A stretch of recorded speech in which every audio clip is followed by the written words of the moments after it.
Yo people, we are going to a Japanese car meet with the good old camera. We're about to get some absolute bangers. I'm just pulling in now. Ooh, there's a big old car at the driveway.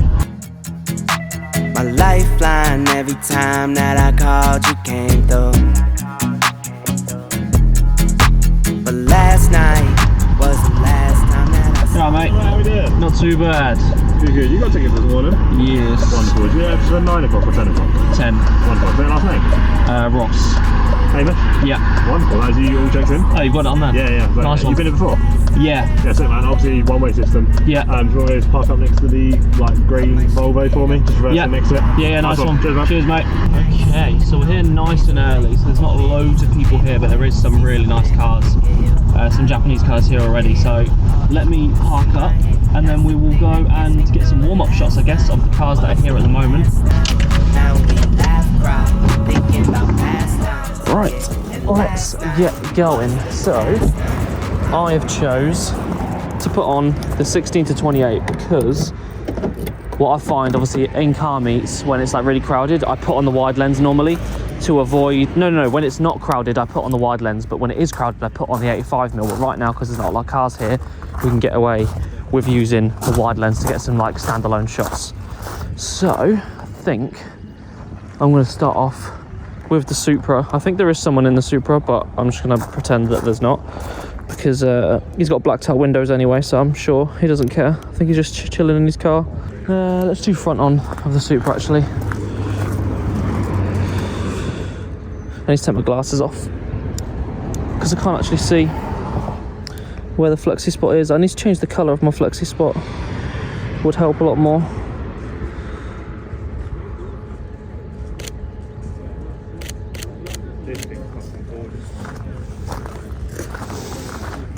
And then we've got this sitting at the front, which is just crazy, absolutely crazy.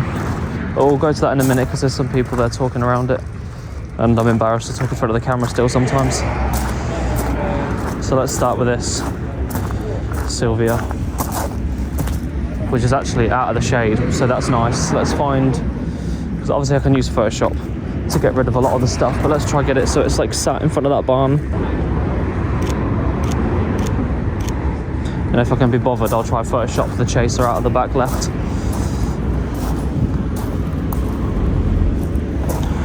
Let's try go for a zoom shot.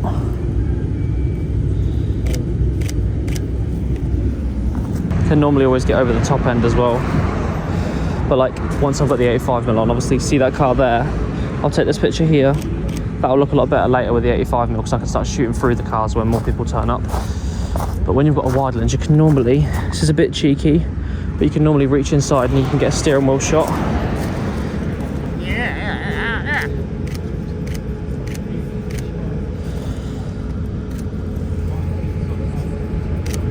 Of the actual car. Like, just don't obviously get in the car, but you can actually get a nice little, put your hand in front of the steering wheel and get a wide shot.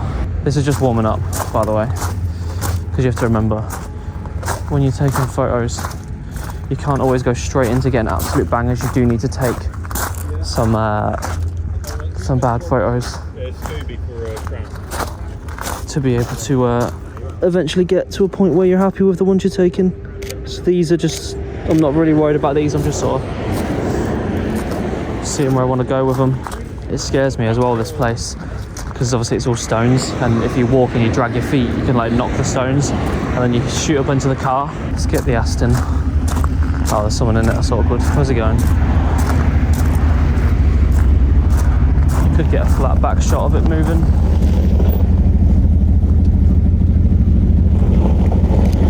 Where's he going?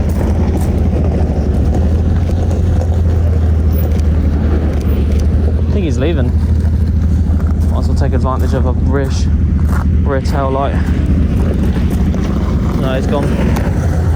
The only issue with this place is the fact that it is just kind of like a car park with stones, and there's like a couple of spots at the front where they can put them in cool angles. But I think in the summer, if you look over here, all of this stuff, I think they open it out, and sometimes they do put some stuff in the garden as well, so they might do that later. They might put some stuff out the back on the grass, and then you see this entrance here. This whole field, I think, is part of their land. So in the summer, when it's not disgusting and muddy like the other place, the other caffeine machine, that's further away from me, they might be able to fill out this whole field, which would be really good in the summer, because then they can have loads of people here and they can space it out really nicely, which would be nice for photos. So we'll see what they do in the summer. I might get some wide shots of the Sylvia that's at the front, and then I'll switch to the 85mm, which will look a lot better on this one, but we'll try to get a nice wide shot. Sorry if the traffic's making a load of noise. But what I might do is do like an angled shot, so it's like sat by the building, and then have the car there, like that. And then obviously I can clear up the actual photo, and then I'll do a zoomed one a bit closer. It's just nice. That's why the flexi spot's nice, because I can point the camera straight at the building, and then I can move the flexi spot down to the position that I want, and then get a nice photo there.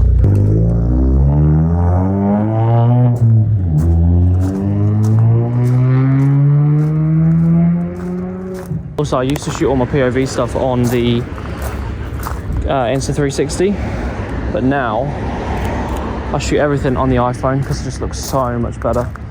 It's just so much clearer, and it's obviously got a really wide angle. Until I get a new action camera for my motorbike, I don't actually need to use the GoPro or the Insta360, because it's just a lot better without it.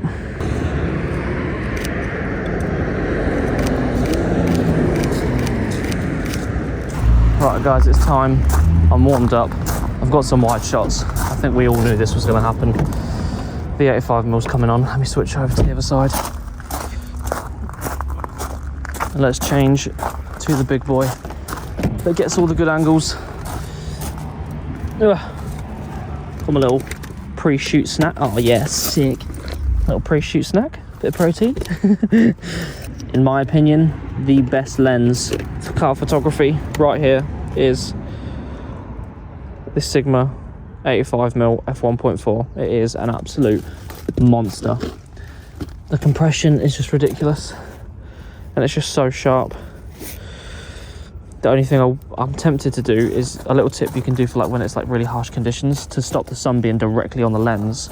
You can actually put the lens hood on like this, so that it doesn't hit it directly on the lens, and then the actual photo is shaded a little bit, so that it's not directly pointing onto that glass there. But when you've got a polarizer on, obviously you need to turn the polarizer to change the reflections of the car, and you can't really do that with the lens hood on. You can, but it's really awkward. So yeah, it's a shame. It's one of them, because obviously I could put it on, but then I'm not really going to be able to change the polarizer, am I, unless I put my hand in there. So, but that is a tip. If you don't have a polarizer and you don't want the sun directly on your lens, flip your lens hood on, because that's kind of what it's for. Do you know what I mean? And obviously I use that for the rain as well, to stop the rain hitting the lens and getting it all covered in shit. You all right, mate? Yeah, not too bad. You all right, Alex? Yeah, you been all right? Yeah. Stuff going. Always keep an eye on it. Yeah, it's going good. It's going good. Thank you. To everyone else, Yeah, I appreciate it. Yeah, it's going well. Just seeing if anything else turns up. I've got some pictures, but I think I got her a bit early. It's yours. It's not looking You live far away today. I'm in Wellingborough. Northampton, man. Yeah, it's like 40 minutes. You live closer than me, I think. Oh, I was about to say. I think You live in Bedford, don't you? I'm closer than you. I'm 3 minutes from here. Yeah, that's perfect for the job. It's literally You taking pictures here? every now and again. Yeah. Doing the session for the Instagram and stuff? Yeah. Yeah. I was gonna say, I can always recognise when you're taking your pictures. I can always see when it's you uploading. Yeah. There's a few on the page now. What am I? Yeah, I bet it's perfect, isn't it? Because you can just whip your camera out whenever. Oh, it's sound. Get some shots in. It's so chill. That was Alex. I'll put his stuff on the screen. I met him ages ago. It's just one of those people, you know, when you follow people on Instagram for like so long, and then you actually meet them. I met him ages ago, but we'd followed each other before that for ages. One of the locals, he takes pictures for this place sometimes as well. But I've put his Instagram on the screen anyway. So look, now we've got the 85mm. Now I can talk about getting that f-stop down to f1.4, because we can do a nice bokeh shot of the steering wheel with everything else out of focus. So let's go all the way down to f1.4, and then obviously just whack the shutter up. Doesn't really matter, because obviously that 1/50th is going to be really bright, so just whack the shutter down to 1.4, and then just whack that shutter speed all the way up, like to 1/1000. It doesn't matter at all, because you're not looking for motion, because it's a still shot, so it can be really sharp. Whereas you'd only really need a low shutter and an ND filter if you wanted to get motion, obviously, but these cars are not moving, so we're all good. We can just whack that shutter up. That's what I normally do. I set my f-stop and then I just move the shutter up and down until I get it to where I want it to. But as always, we're finding stuff to shoot through, because it just makes your photos more interesting if you can find other things. Now I'm going to go to like f4, but I've got something to shoot through to frame up, and I'm actually going to frame up the picture, because I could just do this. Right, that's a picture, but then I could actually frame up that pole on the left and the floor with that actual corner, so it just fills it out nicely. Just make sure you keep an eye on stuff like that. Don't leave empty gaps. This will be a cool shot. I've actually got a shot here before like this, a nice square shot with the stones.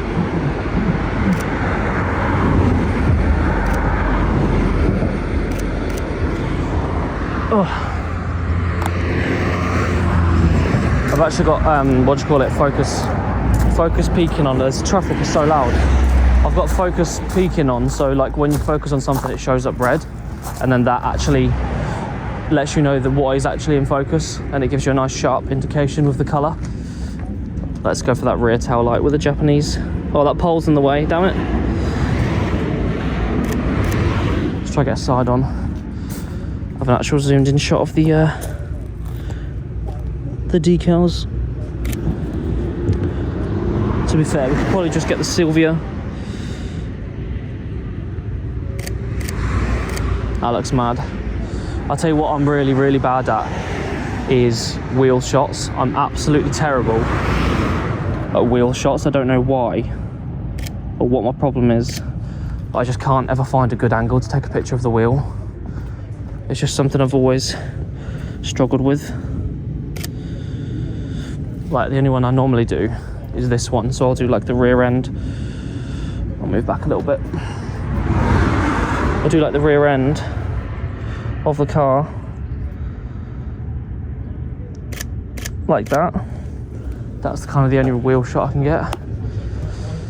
I'm not very good otherwise. I forgot to say, all the photos, as always, are always edited with my V2 Lightroom presets, which are available and they're actually on sale right now.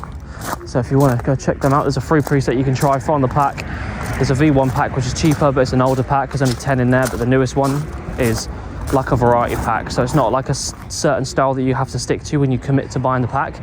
It's an actual starter pack that gives you every single sort of style you could think of and every sort of direction, split into 5 different categories. So it's an actual, it's a lot more. I think it's a lot more worth your money, to be honest, because obviously a lot of people's preset packs are just dedicated to their style, which is great, like Arthur's, it's amazing.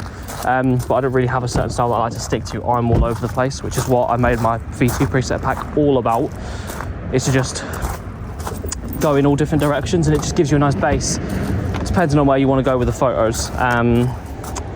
But yeah, I'm gonna have a little snack in the car, go for a piss, and then if no one else turns up, this video will just start to end right now and you'll see that. So hopefully you enjoyed. Thanks for watching. Subscribe for more car photography content and just photography content in general. And that's it really. Cheers guys, see you later.